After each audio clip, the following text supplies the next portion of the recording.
Film दंगल तो आपने देखी ही होगी। देखा होगा कि एक पिता कैसे अपनी बेटियों को पहलवान बनाता है। हालांकि फिल्म की कहानी भी सच्ची घटना पर आधारित थी, लेकिन एमपी के सागर में भी एक दंगल चल रहा है। ये भी कहानी एक पिता की है जो अपनी बेटियों को रेसर बनाना चाहता है। खेतों में दौड़ की प्रैक्टिस करती ये बेटियां नया इतिहास लिखने के लिए तैयार हैं। एक पिता अपनी तीनों बेटियों को देश के लिए खेलते हुए देखना चाहता है। ये पिता अपनी बेटियों के सपनों को पूरा करने के लिए अपना सब कुछ कुर्बान करने के लिए तैयार है। पिता की ख्वाहिश है कि बेटियां उसका, उसके राज्य का और पूरे देश का नाम रोशन करें। ये पिता चाहता है कि उसकी बेटियां ओलंपिक खेले और भारत का झंडा वहां बुलंद करें। युवान एक SMA टाइप 1 बीमारी का शिकार है। इसका इलाज बहुत महंगा है। मैंने अपने तरफ से डोनेट कर दिया है। आप भी, आपसे जो बन पाए डोनेट कीजिए एंड सेव युवान। मेरी 3 बेटियां, 1 बेटा है। कब और कैसे प्रेरणा मिली आपको अपनी बच्चियों को इस क्षेत्र में आगे लाने की? ये हमें 5 साल से मिली, जब हमने देखा कि एथलेटिक्स में सबसे अच्छा काम है, विदाउट करप्शन है, सिलेक्शन होता है बच्चों का आराम से, किसी चीज़ का भय नहीं होता है। कितनी मेहनत करती हैं ये बच्ची आपने?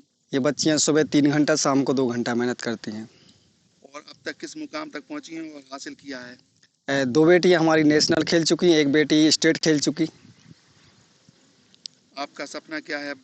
हमारा सपना है कि एथलेटिक्स में ओलंपिक खेलें, देश के लिए खेलें, देश की बेटी बने। हमारी अकेली बेटी बनने से क्या मतलब निकलता है। सागर के करोंद गांव में रहने वाले विनोद रजक की 3 बेटियां हैं। विनोद रजक के पास 1 एकड़ से थोड़ी अधिक जमीन है, जिससे परिवार का पेट पालना मुश्किल है। ऐसे में विनोद दूसरे के खेतों में भी काम करते हैं। विनोद की कोशिश है कि बेटियों की पढ़ाई में कोई रुकावट नहीं हो।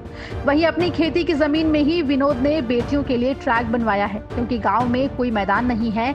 लेकिन अपनी मेहनत के दम पर तीनों बेटियां अपने पिता का नाम रोशन कर रही हैं। काजल और पूजा नेशनल खेल चुकी हैं, तो आस्था ने भी स्टेट में अपना नाम रोशन किया है।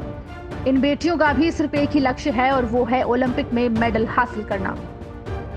मुझे इसकी प्रेरणा मेरे पापा से मिली है और हम लोग 5 साल से प्रैक्टिस कर रहे हैं। पापा का कितना सपोर्ट रहता है?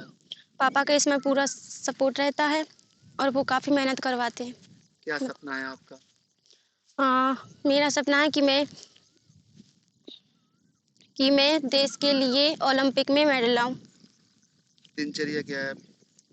हमारी दिनचर्या सुबह 4 बजे से शुरू होती है। हम लोग सुबह 4:30 पे ग्राउंड आ जाते हैं और 7 बजे तक प्रैक्टिस करते हैं, और फिर उसके बाद घर जाते हैं और डाइट वगैरह लेते हैं। फिर उसके बाद थोड़ा बहुत मम्मी की हेल्प करवा देते हैं। फिर उसके बाद 10-11 बजे से पढ़ने बैठ जाते हैं और लगभग 5 घंटे पढ़ाई करते हैं, और फिर उसके बाद शाम को 5 बजे से प्रैक्टिस करते हैं 7 बजे तक। तीनों बेटियों के साथ विनोद रजक सुबह में 3 घंटे प्रैक्टिस कराते हैं। ये बेटियां रोजाना 15 से 20 किलोमीटर की दौड़ लगाती हैं।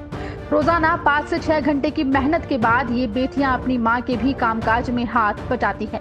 एक पिता के लगन और इन बेटियों के जज्बे को देखते हुए तो यही उम्मीद है कि जल्द ही इनका सपना पूरा होगा और ये बेटियां देश का नाम रोशन करेंगी।